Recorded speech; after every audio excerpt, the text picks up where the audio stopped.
शागिर्द इत्तेहाद गढ़ी खैरो की जानिब से मुतालबात के हक में एहतजाज। सिंध बलूचिस्तान के बॉर्डर बेगारी पुल पर धरना।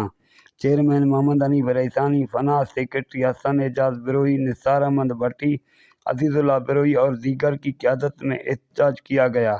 इस मौका पर रहनुमाओं का कहना था कि तालीमी इदारों में क्लासेज के बाइकाट किसी सूरत मंजूर नहीं और हम तमाम प्रोफेसर और उस्तादा से गुजारिश करते हैं कि अपने मुफादात की खातिर तलबा की तालीम को तबाह न किया जाए।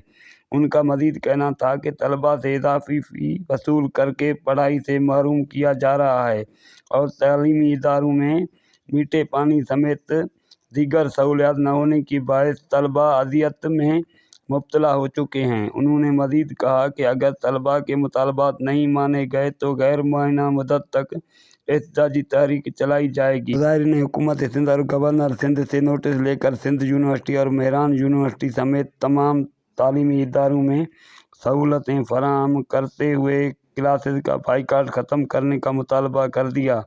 कैमरा टीम के साथ नूर जमाली, वश न्यूज़ गढ़ी खैरो।